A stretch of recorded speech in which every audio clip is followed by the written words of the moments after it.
guys, welcome back to Strong Successful Male. So for today, I'm going to go over an article titled The Top 12 Things Women Do to Destroy Their Marriage. And big shout out to Michael for sending me this article. And guys, this whole article really goes into 12 major things that women do to completely destroy their marriages. And the cool thing about this is, which is a little unusual, is this article is actually written by a woman. And she's obviously well aware of the things that the gals do to completely just nuke the marriage. And I thought it'd be a very good one to cover for you relationship guys, because while a lot of you guys don't want to admit it, a big chunk of the guys that watch me here are either married or want to be married or are relationship guys. And so this is a thing that can definitely help you, that if you're dating or you have a girlfriend and you see her display these traits, that's a big sign to exit.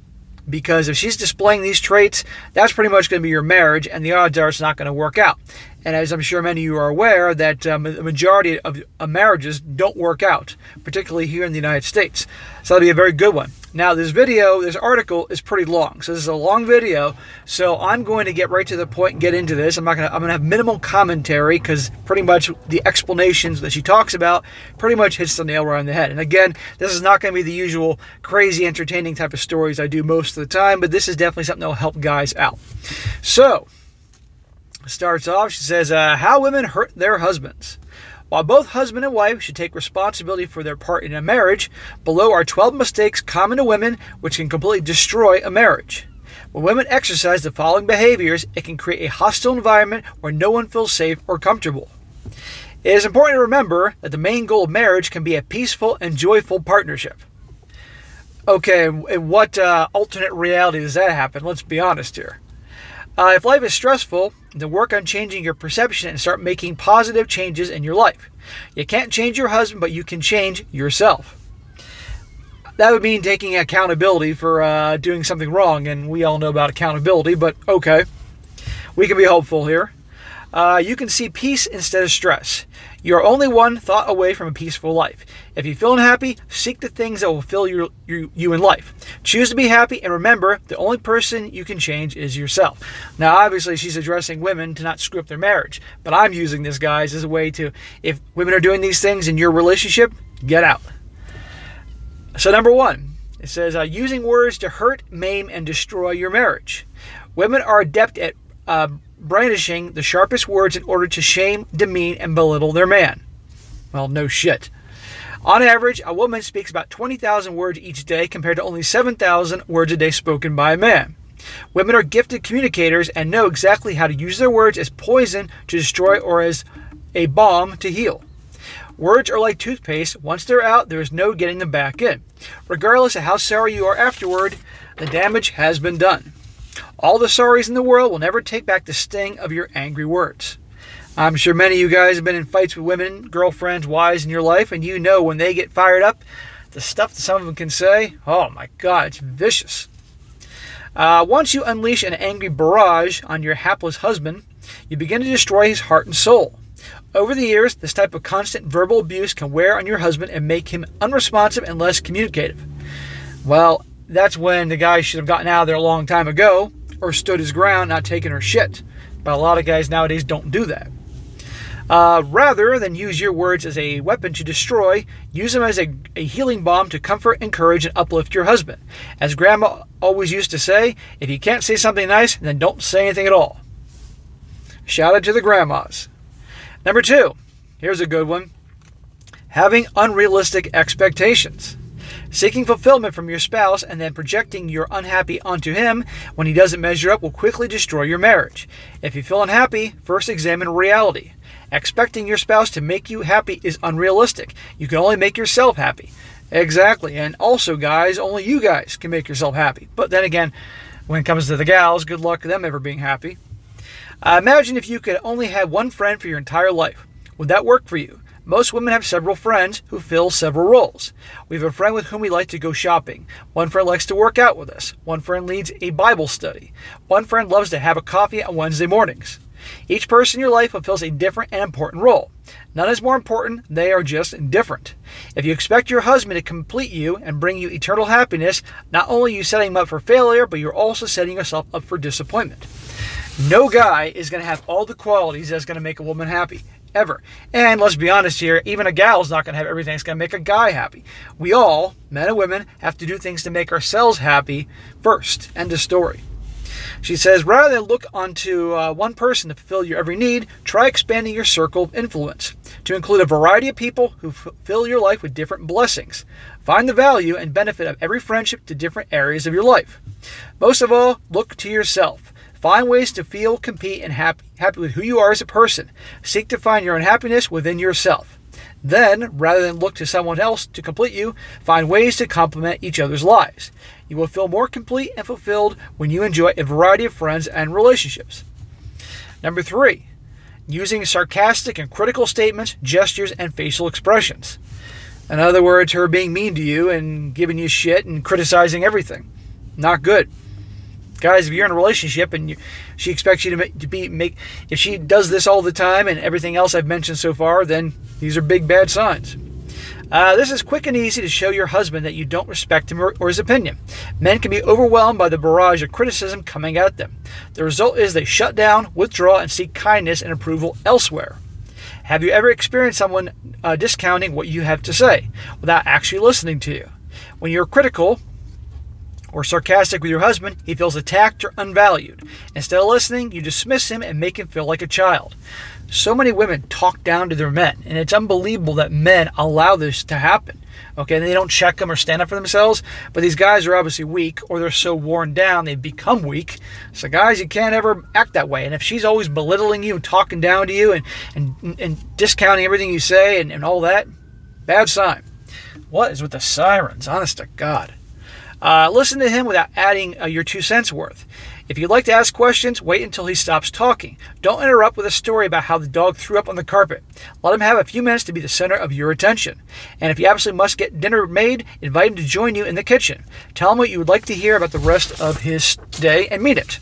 Listen and nod without correcting or dismissing him. It drives me crazy when you have a conversation with someone, guys, and it doesn't make a difference who it is, and someone just interrupts you when you're talking or telling a story. To me, that is an absolute disrespect. And there are times when it just baffles me that people do that, and I'll just interrupt them right back or call them on it. Another way women show disrespect is to roll the eyes or make sarcastic facial expressions. These are just as irritating for your husband as they are for you when your teenage daughter does it. There's no need to be rude, even if you've been married forever.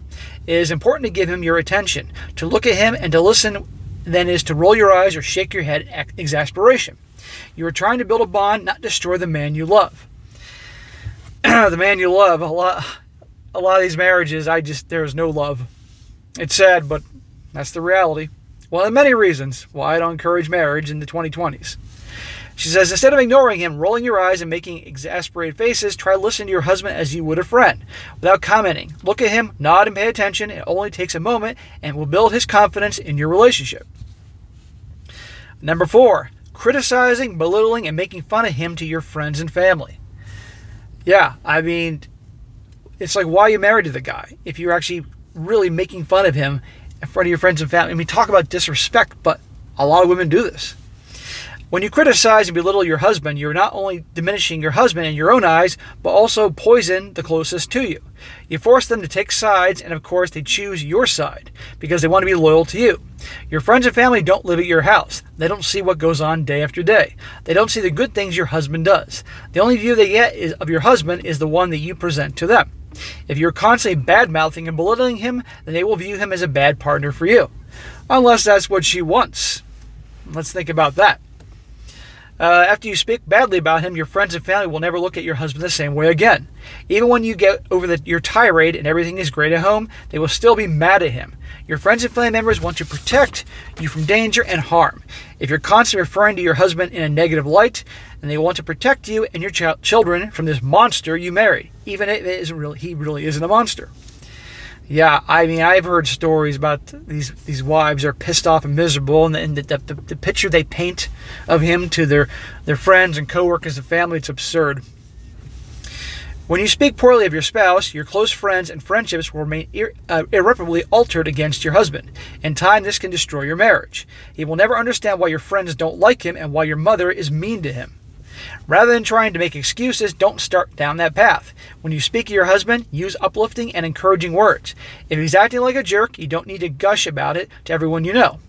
Your constant complaints against him will create a wall between your husband and your friends, which he can never overcome.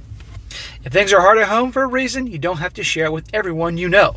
You also don't need to tell the entire family about every argument, every misstep, and every single thing he's ever done wrong to you. Good luck there. That's how women handle that. Women vent. As I'm sure you guys know, they have to vent. They can't bottle up. They got to tell everybody they know, their coworkers, their friends, someone on the freaking bus, about everything going on. It's crazy. When most guys just keep it to themselves. Try and speak well of your husband and your relationship. Look at the positive and accentuate the things that are working for you. Well, remember I tell you guys about watch out who she hangs out with. If her friends are like that and they're always venting and bitching about their guys, that's a possibility that so she doesn't want to feel left out, she'll start doing the same thing. Number 5. Here's a big one. Withholding affection and sex. That's a power play. Guys get married and all of a sudden, what happened to all the hooking up? Now, pretty much obey me or you're not going to get any. And the ironic part is when a guy starts obeying her and putting her on the pedestal, he gets even less because she loses respect for him. If your gal is already, and you're not married to her, but if your girlfriend pulls this game, guys, definite sign to end it. She says, when you withhold physical intimacy and affection from your husband, you create a huge rift in your marriage, whether you realize it or not. Men are wired differently than women. Your husband needs physical release through sexual intimacy. It is not just something he is demanding of you, it is something he needs, physiologically speaking. It is amazing that we have a woman actually saying this, because there'd be a lot of gals out there that have a problem with her saying this. When you refuse to meet his need for physical release, you are making a much deeper statement. You do not care about or respect his needs. This is not about whether you like or dislike sex. It's much more important than that. Your spouse needs to connect with you on a physical level, whether you are in the mood or not. As much as you need emotional release and closeness, he is wired to need physical release and closeness. Neither is wrong, you are just different. While you want your emotional needs met, it is important not to lose sight of his needs. Yeah, well, guess what? The gals need the release too, obviously, and they want the sex as well. But it is different with a guy. She says, think of it this way. What if he stopped talking to you for 3 days? How about a week? What if he didn't talk to you for an entire month? Amazing, right? Likewise, it is unfair for you to cut him off from what he needs. You are in a relationship with a man you love and you expect your needs to be met. In the same way, you need his needs to be met, regardless of whether you share the same needs and desires. Number 6, disrespecting his insights, opinions, and advice. There's another one. Have you guys ever observed couples where the guy shares his opinion and advice and he's completely dismissed by his wife? If you're in a relationship and you're not married yet and your gal does this, if you think it's going to get better when you say I do, it's only going to get worse. She says, men and women are different on many levels. Men are fixers. By nature, if you present a problem, he will come up with concrete steps to solve the problem. Exactly, that's what we do. The problem is women don't want guys always to be fixers. They want to talk and talk and talk and talk about whatever's bothering them, and they want to fix it. But for us guys, it's very hard to hear a problem and not present options to fix the problem. She says, when you are dismissive, it sends the message that you do not value him. When you come to your husband with a problem or concern, be ready for him to create an action plan to resolve conflict. Yes, because just talking about it incessantly is stupid. But you ever notice, guys, you get a bunch of girls together, they have problems, they just talk and talk and talk and talk and talk, and they don't actually have a resolution to that. Now, a lot of times they try to figure it out on themselves then after they vent, but you tell a bunch of guys a bunch of problems, and guys are like, okay, do this, this, this, done, on to talking about sports or something. It says, when you come to your husband with a problem or concern, be ready for him to have a plan. It may not be exactly what you would do, but he's offering a solution. The least you can do is listen to his suggestion and thank him for his input. Before you reject his idea out of hand, take some time to consider what his opinion is. Think about what he said. You don't have to do everything he suggests, but listen and think about it. Yeah, acknowledge and listen to the guy and give him a shot. If you just want to be a bitch and complain, call a girlfriend. Yes. Girlfriends are great listeners. They will not try to fix you. Women like to talk things out without being fixed. What did I just say? Sometimes you just need an ear to listen, not a solution. When that is the case, perhaps your husband isn't the person to approach. If you must whine at your husband, tell him up front you don't require a solution, just an ear to hear. He will still offer suggestions. Of course he will, because that's what we do. But if you tell him before you begin to rant that you don't need an answer, just to vent, then he won't be offended when you don't take his advice. And sometimes you would surprise him and actually follow his advice. It might just work. That's an idea. Right there to any ladies watching this. You want to vent? Tell him you just need to vent. If him offering solutions is not what you're looking for. But otherwise, if he wants to offer solutions, be thankful he cares. He's actually listening to your problem to help offer solutions, because we're fixers. We don't want to talk incessantly about shit. We want to get to the fucking point and fix the problem. Number 7, undermining his authority but demanding he take full responsibility. Imagine that. In any organization, there must be a leader, someone in charge, the head over the whole organization, who says the buck stops here. Typically, the person who carries the responsibility ought to be the one who has the final say. Families and relationships are much like that organization. There must be someone in charge, someone who will take full responsibility when things go wrong, and someone that everyone can turn to at the end of the day. You, of course, are welcome to take that role if you're willing to be fully responsible when the chips are down. The woman should not be leading the family. No, I disagree with that. The man should be leading the family, but it's got to be the right man. The average woman is not going to follow a weak man, so that man has to be a masculine man who can make her feel safe in trusting you to be the leader and all that. But because when the ladies run the relationship, that's never a very good thing. It says it's easy to be critical of the person in charge, and it's easy to think that you could do a better job. The hard part comes when it comes to taking the responsibility. Rather than making decisions without regard for your husband's input and then blaming him when things don't work out, try instead to work together. You can decide together how things should be done, and you can offer him the final say when decisions need to be made. Don't become so focused on your own feelings and fears, i.e., I'm afraid he'll make a bad decision, or I feel like I'll make a better decision, to override his feelings and fears. Be gracious in light of his decision-making. You can disagree respectfully with the decision without attacking his ability to lead. Yeah, they got to have a united front. And let the guy lead as long as he's a masculine man capable of leading and making her feel comfortable. Because guess what, guys?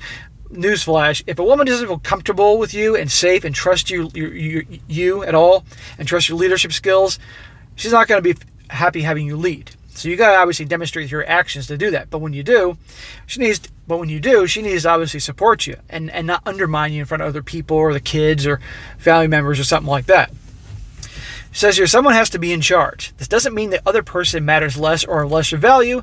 It means that at the end of the day, someone is responsible for the decisions made in a marriage. It is safe to trust your husband has a good heart and wants to do the best for his family. Together, you make a solid, dependable team. Number 8, never being happy.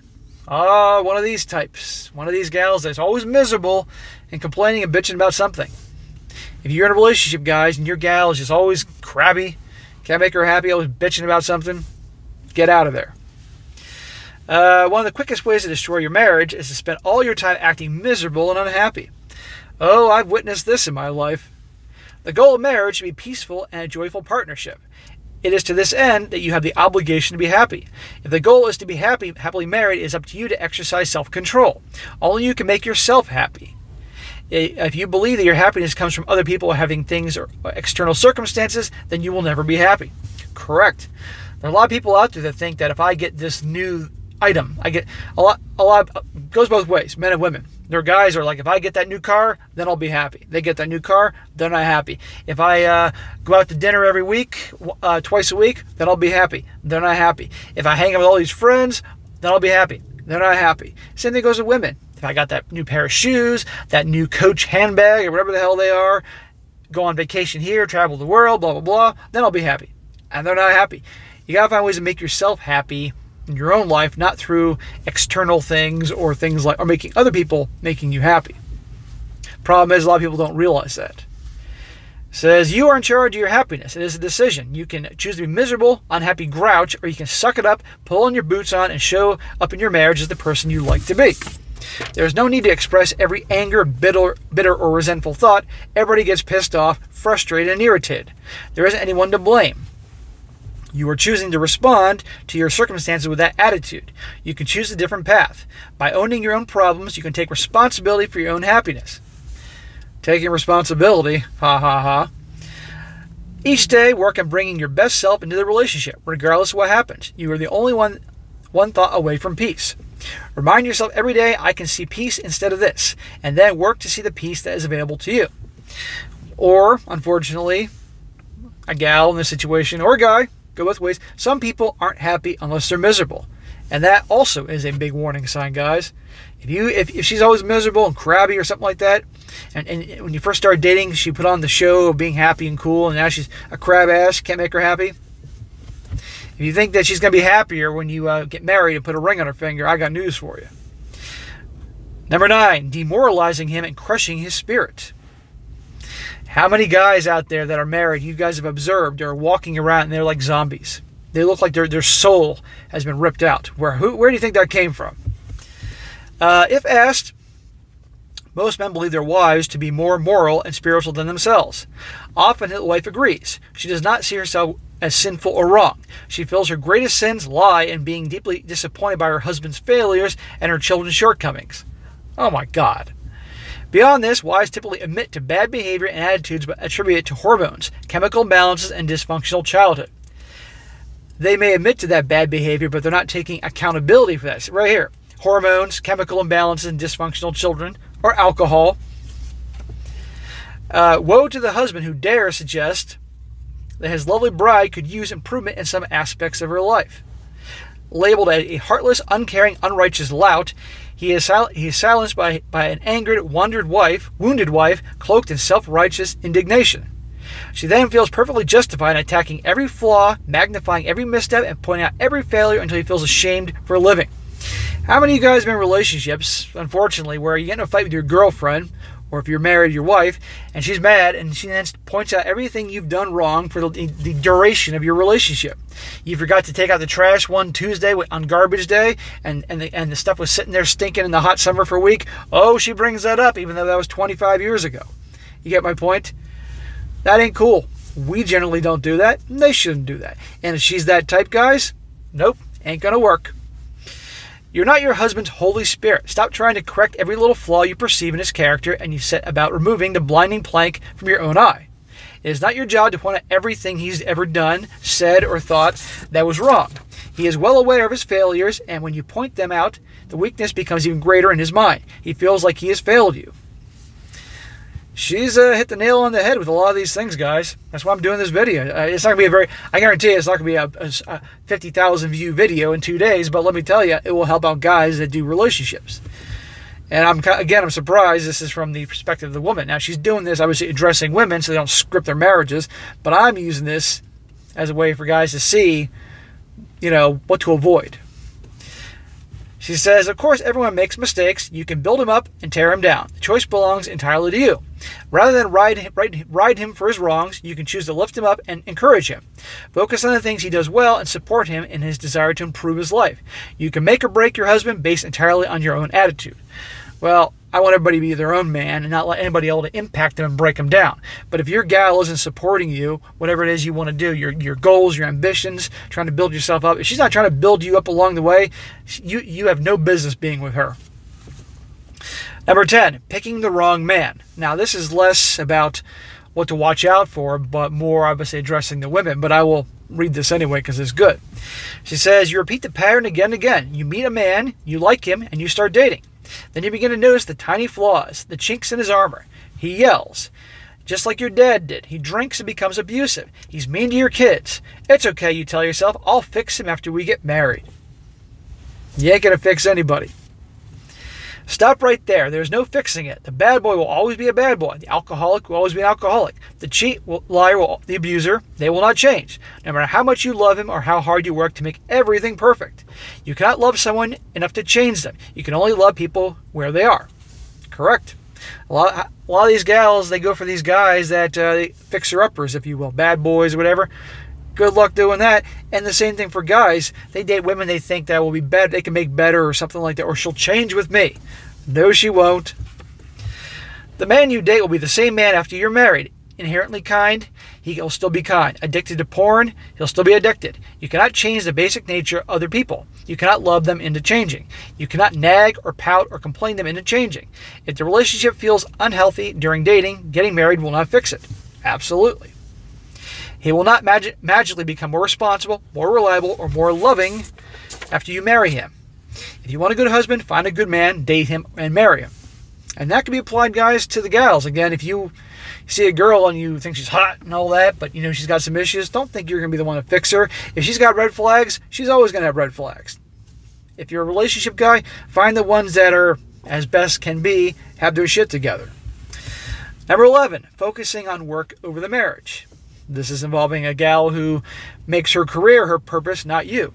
Those are usually masculine types, and you guys that watch this are trying to become stronger masculine men. You don't want any masculine women. It's a turnoff.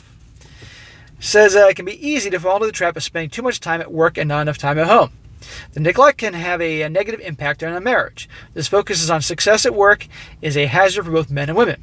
But it seems acceptable behavior from husbands. When a wife neglects her family in favor of her job, it throws the marriage out of balance.